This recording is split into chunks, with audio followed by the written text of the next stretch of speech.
Throughout its long history, Britain has had many different kinds of heroes, including Merlin and Robin Hood, but none have been as long-lasting or as epic as Arthur Pendragon, more commonly referred to as King Arthur. Before I get into King Arthur's backstory and his influence, let me state one thing. There has been quite some debate over the past few centuries as to whether or not Arthur was a fictional or historical character.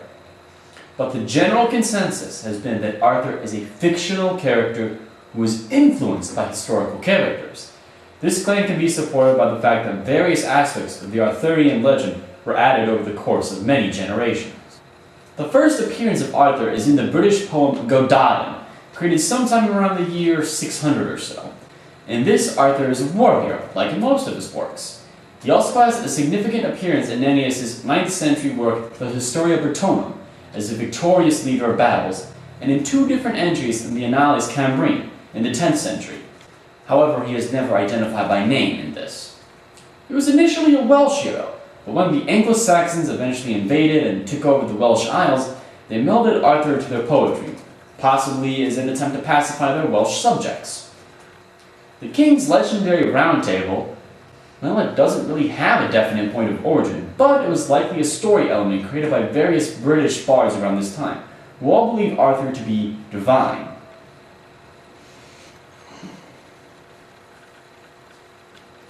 These various tales of King Arthur were all patchwork stories, however.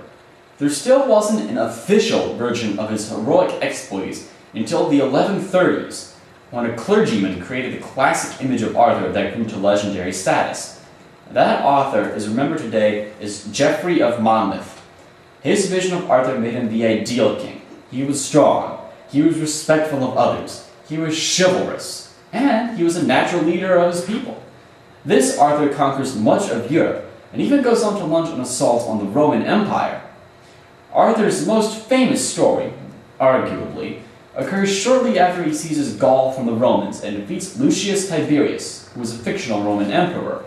But as he prepares to march on the city of Rome herself, he receives word that his illegitimate son, or nephew in some versions of the story, Mordred, has seized the throne and married his wife Guinevere.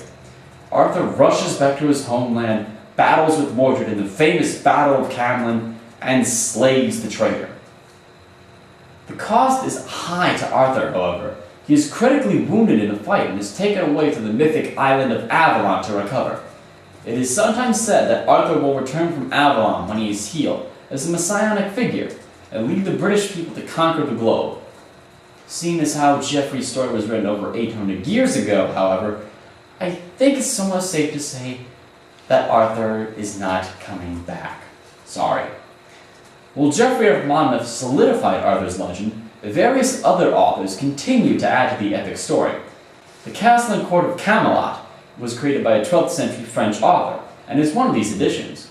Other famous heroes, such as Gawain and Lancelot, were drawn to Camelot. Camelot also became the center of Arthurian chivalry and romance. This romantic aspect was introduced by Tratian of Troyes throughout the 1170s and 1180s. After these stories became widespread, chivalry in Europe skyrocketed. Arthurian characters and exploits were often copied in various medieval tournaments. The Holy Grail quest, which has been mercilessly spoofed by Monty Python's Spamalot, and, of course, Monty Python and the Holy Grail, was also a French creation, inspired by Celtic legends and laced with Christian themes and overtones. In fact, the Christian mindset seems to be an overarching characteristic of King Arthur. Many of his stories had a religious element that seemed to often imply that Christian knighthood could lead to salvation. Why was Arthur so famous? Well, you might think that is because Arthur was a brave, handsome, strong, chivalrous, a natural leader of his people that native Britons would have loved to have had as a king. And you would be absolutely right in that assumption. Remember, Geoffrey of Monmouth was a Welsh when he penned the classic Arthurian legend, the Historia Regum Britanniae. At that point in history, the Welsh had been invaded many, many times by Anglo-Saxon armies, who were Arthur's primary enemies, and they were tired of being kicked around, invaded, and basically being the biggest bully magnet in the British Isles.